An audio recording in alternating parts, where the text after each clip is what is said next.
మిత్రులకి భక్తులకి అందరికి కూడా తెలియజేస్తున్నానండి. ఏప్రిల్ నెల 28 నుంచి ఆగస్టు నెల 4వ తారీఖు వరకు కూడా ముహూర్తాలు లేవు.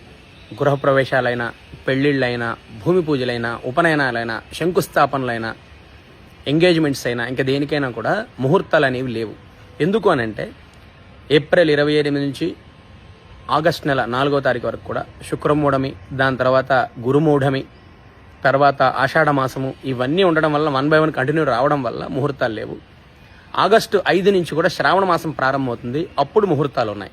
ఇంకా శ్రావణ మాసం నెలంతా కూడా ముహూర్తాలు ఉన్నాయి. తర్వాత భాద్రపద మాసంలో ముహూర్తాలు లేవు. ఇంకా కార్తీక అనాశ్వజం, కార్తీకం అంతా కూడా ముహూర్తాలు ఉన్నాయన్నమాట. ఇది ప్రతి ఒక్కరు కూడా మీ గృహప్రవేశాలు కానీ, పెళ్ళిళ్ళు కానీ ప్లానింగ్ చేసుకునేటప్పుడు ఈ టైం చూసుకొని ప్లానింగ్ చేసుకోండి. ఈ ఇన్ఫర్మేషన్ ప్రతి ఒక్కరు కూడా తెలియజేయండి. చాలామంది కన్ఫ్యూజన్లో ఉన్నారు. 6 నెలలు ముహూర్తాలు లేవంట, సంవత్సరం పాటు ముహూర్తాలు లేవంట, కంటిన్యూషన్గా 6 నెలల పాటు ముహూర్తాలు లేవంట. చాలామంది నన్ను అడుగుతున్నారు, స్వామి కంటిన్యూషన్గా 6 నెలలు ముహూర్తాలు లేవంటున్నారు, ఎట్లా ఏంటి స్వామి అని.